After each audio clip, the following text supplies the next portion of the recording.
Hey guys, welcome back.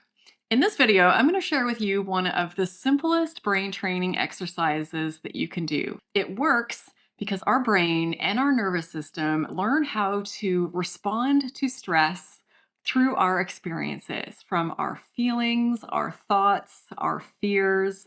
And in response to these things, it can trigger physical symptoms in attempt to help us and to keep us safe. So this one specific strategy that we're going to be going through in this video is one that you can learn about and do as a part of the Curable app. I do have an affiliate link for them. If you'd like to give the app a try, you can use it for 6 weeks completely for free. The link is in the video description.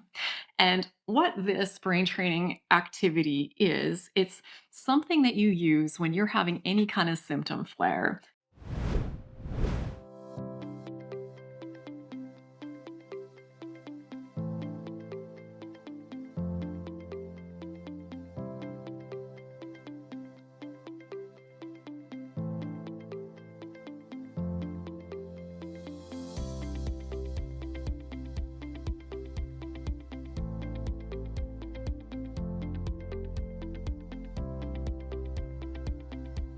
Now, in Curable, this is a science-based or evidence-based app approach to eliminating chronic pain. But many people are using this app and using similar brain training activities that work with the neuroplasticity of our brain to tackle these fatigue conditions as well. So although it's not directly what it is designed for, there is a ton of overlap in the strategies that are being used for all of these different conditions that are looking to address these neural pathways in the brain and creating new ones, and teaching the brain how to function in a way that is more conducive to our current environment and causes us way less physical suffering.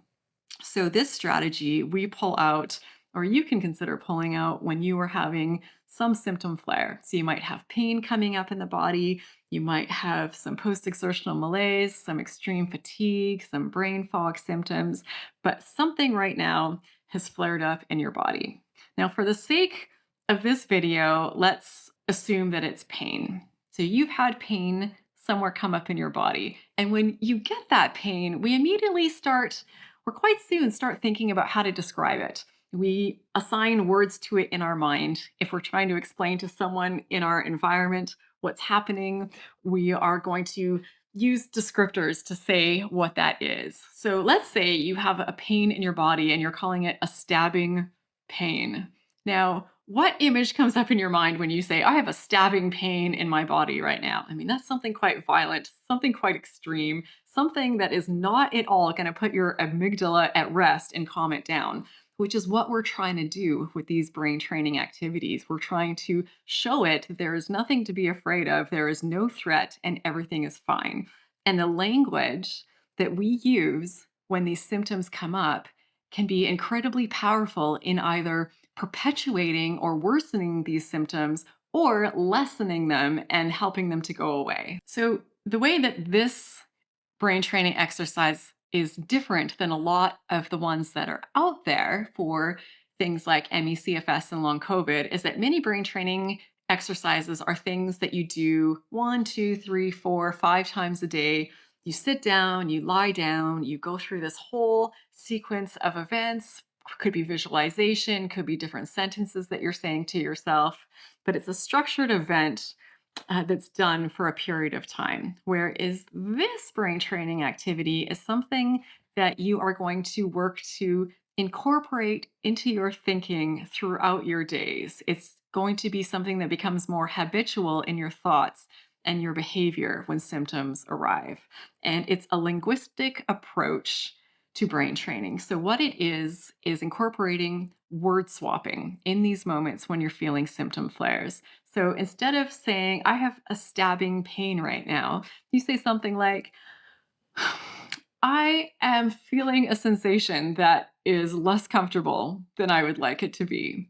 And even though you're admitting that you're not comfortable, there's something about saying the word comfortable that is actually soothing. And this is going to help to calm down your amygdala and show it that we're not in a stress state, we're not in a threat state, and that everything is okay. A really simple word swap to think of and to remember when you are facing these sorts of fatigue conditions is to start calling any symptom that you have, instead of calling it pain or brain fog or nausea or whatever it might be, start calling it just a sensation. I am having a sensation right now that is less comfortable than I would like it to be. Another tool with this word swapping that you can do in these moments when you have symptom flares is to think of using the opposite language of what you would normally use. So let's say you have a burning somewhere in your body, a burning feeling in your chest. So instead, say, I have a sensation in my chest that's not as cooling as I would like it to be. And right there, that word swap is calming down that fear response in your amygdala and helping to start minimize that.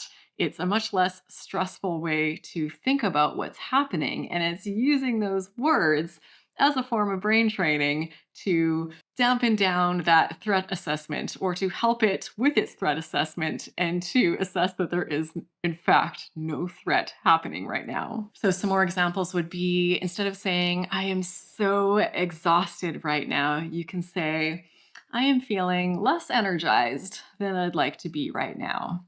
Or, my brain fog is insane right now. It is so bad. You could say, my thinking is not as clear. I don't have the clarity that I'd like to be having right now. If something is aching in your body, you can say, instead of it's aching, you could say, this part of my body isn't as soothed right now as I'd like it to be. And you can do really basic swaps like this. Swap it with the word sensation, do the opposite of the word that you were going to say. But another thing you can do is you can just get really kind of silly with it and just swap words with any random word that you want.